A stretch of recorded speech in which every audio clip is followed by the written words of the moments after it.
उपोषणकर्ते नवनाथ वाघमारे यांच्यावरती जालन्याच्या वीरा हॉस्पिटलमध्ये जे आहेत उपचार सुरू आहेत। त्यांचा आजचा उपचाराचा दुसरा दिवस आहे। त्यांची जी प्रकृती जी आहे सध्या स्थिर आहे। बाजूला जर बघितलं तर त्यांचे ते वडील आहेत, भिकाजी वाघमारे असं नाव आहे। 10 दिवस आंदोलन झालं होतं। 10 दिवसानंतर पहिल्यांदाच वडील जे आहेत, एक पिता जो आहे स्वतःच्या मुलाला इथं भेटायला आलेला आहे। काय त्यांच्या भावना जाणून घेण्याचा प्रयत्न करतोय। बाबा, 10 दिवस झालं उपोषण केलं तुमच्या मुलांनी, आज दवाखान्यात ते आहेत, तुम्ही इथं आलाय, काय भावना आहे तुमच्या? आमची काय भावना नाही, आम्ही माझं सुद्धा दुखत आहे। म्हणजे औरंगाबादला चालू आहे माझी ट्रीटमेंट, तब्येत ठीक नसते माझी बी, त्याच्यामुळं मी काय उपोषणाला भेटीला गेलो नाही। आज इकडे आले म्हणून कळलं म्हणून इकडे आलो मी, असं आहे। मुलांना समाजासाठी एवढं मोठं काम केलं, तुम्हाला अश्रू अनावर होत आहेत।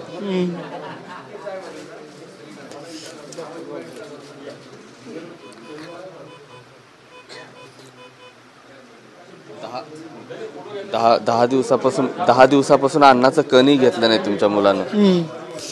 नाही ना, आता मी तर एक तासभर तुझं थांबू शकत नाही। तास झालं की पाणी पितो, तास झालं की जेवण करतो, चालूच असतं माझं। मला ते थोडं उपाशी राहणं सहन होत नाही, आणि ते 10 दिवस राहिले त्याचंच फार हे झालं। आता कुठंतरी अपेक्षा आहे की सरकार दरबारी कुठंतरी न्याय मिळेल तुमच्या मुलामुळे ओबीसी समाजाला? आता ते सरकार काय करीन ते करू। आता इथून पुढं काय, आता ते काय आम्ही शेतकरी माणसं आहेत, आम्हाला काय एवढं त्यातलं काही माहिती नाही ना। अश्रू अनावर होते, वडील आहेत, 10 दिवसानंतर पहिल्यांदाच आलेत। उपचार सुरू झाले तुमच्यावर। जरांगे पाटील असं म्हणतात की 13 तारखेपर्यंत जे आहे आम्हाला आरक्षण जाहीर करा, अन्यथा आम्ही निवडणुकीमध्ये राजकारणामध्ये आम्ही तयार राहू। त्यांना मी मागच्या आपल्या 2-3 दिवसाच्या बाईटमध्ये सुद्धा आव्हान दिले आहे। त्यांनी नक्कीच निवडणुका लढवल्या पाहिजेत। कुठंतरी समाजाला, त्यांच्या समाजाला आणि बाकीच्या समाजाला भूलथापा देणं त्यांनी थांबवलं पाहिजे। अनेक वेळा लोकसभेला सुद्धा ते म्हणले, ते मी निवडणुका माझे उमेदवार टाकणार, ते कुणाच्या तरी इशाऱ्यावर चालतात, त्यामुळे ते उमेदवार टाकत नसतात। फक्त त्यांनी एक सरकारवर दबाव टाकण्याचा आणि ओबीसी बाकी अन्य समाजावर दबाव टाकण्याचा तो प्रयत्न असतो। पण त्यांनी जे उमेदवार उभा केले तर नक्कीच त्याचा ओबीसी समाजाला फायदा होईल। मात्र एकीकडे जर बघितलं तर 288 जागावरती ते उमेदवार उभा करतात। मग ओबीसी समाजातही 288 जागावर तुम्ही पण उमेदवार उभे करणार? आमचं आंदोलन राजकीय दृष्ट्या प्रेरित नाही, आम्ही काही अद्याप ते ठरवलेलं नाही, आणि आम्ही ते तसे काही त्याच्यासारख्या भूलथापा देण्याचं काम करणारे कार्यकर्ते नाही आहोत। आमचा हेतू आहे फक्त आमचं असणारं आमच्या ताटातलं 29% आरक्षण अबाधित राहिलं पाहिजे, आणि आमच्यामध्ये जी आता 54 लाख बोगस नोंदीमार्फत कुणबी प्रमाणपत्र वाटप करण्याच्या जी घुसखोरी झाली ती थांबवणं आमचं काम आहे। यासाठी आम्ही हे आंदोलन करत आहोत। सगळे सर्टिफिकेट जे आहेत जिल्हाधिकाऱ्यामार्फत तहसीलदाराकडनं वाटप झाले, त्यांच्यावरही मग कारवाई झाली पाहिजे। जसे तुम्ही म्हणताय की जर हे बोगस आहे तर यांच्यावर कारवाई झाली पाहिजे। नक्कीच कुठंतरी चुकीचा डाटा देऊन चुकीचं प्रमाणपत्र, म्हणजे बोगस प्रमाणपत्र काढणारे स्वतःवर 5, 4, 3 ते 6 वर्षाचा कारावास होऊ शकतो। तर माझं मत आहे काढणाऱ्याला सुद्धा त्याचा कारावास झाला पाहिजे, आणि जे अधिकारी कर्मचारी यांनी रातोरात टेबल लावून जे आमच्या ओबीसी SC ST समाजाला कुठंतरी प्रमाणपत्र जातीचं काढायचं असेल तर त्याला 3-3, 4-4 महिने लागतात, यांना 8 दिवसाच्या आत प्रमाणपत्र मिळत आहे। तर अशा लोकांना पाठीशी घालणाऱ्या अधिकारी कर्मचारी आणि या कर्मचारी अधिकाऱ्यांना पाठीशी घालणाऱ्या नेत्यांवर सुद्धा ही कारवाई झाली पाहिजे। जरांगे पाटलांचं उपोषण झालं, त्यानंतर उपोषण स्थगित झालं, त्यांनी पुन्हा दौरे काढले, सभा घेतल्या। तुमचं 10 दिवसाचं उपोषण तुम्ही स्थगित केलं आहे, पुढचं पाऊल तुमचं असंच राहणार आहे? समाजात फिरताय, सभा वगैरे घेताय? सध्या तरी आम्ही काल आमचं उपोषण आदरणीय भुजबळ साहेब यांच्या मागणीने, या साहेबांच्या आदेशाने आम्ही उपोषण सोडलेलं आहे।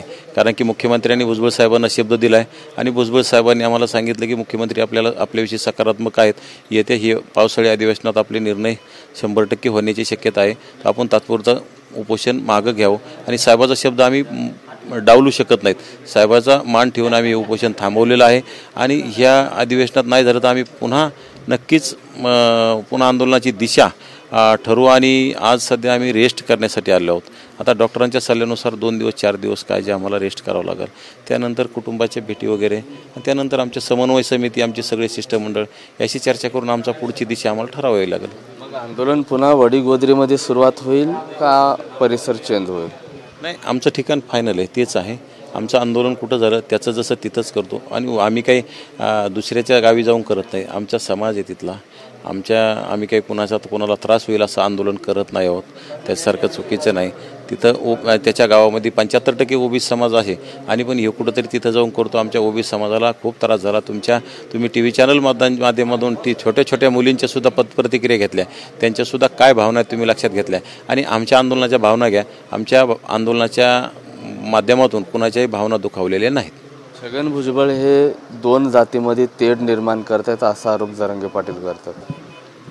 तेढ निर्माण करायला जरांगेने सुरू केली. जरांगेची ती भाषा आणि आदरणीय भुजबळ साहेब 76-77 वर्षाचा माणूस, ह्या माणसाविषयी त्याची काय भाषा. मग जर ओबीसी समाजाचं सर्वोच्च स्थान देशातलं असणाऱ्या माणसावर जर आरोप करत असतील तर समाजाच्या भावना काय होतील. आणि तेढ निर्माण करणारा खरा माणूस कोण असेल तर महाराष्ट्रात जरांगे. याच्या अगोदर दोन्ही समाज एका ताटात जेवण्याचं काम करत होते. जरांगेमुळे समाजामध्ये एकदम वाद निर्माण लागण्याचं काम झालेलं आहे. ओबीसी आणि मराठा समाज एका ताटात जेवण करत होते, मात्र मनोज जरांगे पाटील यांनी या 2 समाजामध्ये तेढ निर्माण करण्याचं काम केल्याचा आरोप आता नवनाथ वाघमारे करताना पाहायला मिळत आहेत. कॅमेरा पर्सन आप्पासाहेब मोहरकरसह मी महेंद्र कुमार मुधोळकर, TV9 मराठी, जालना.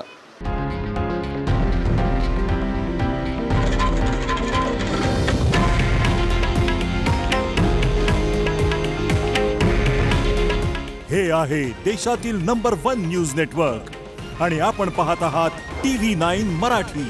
काळजी तुमची, हित महाराष्ट्राचं.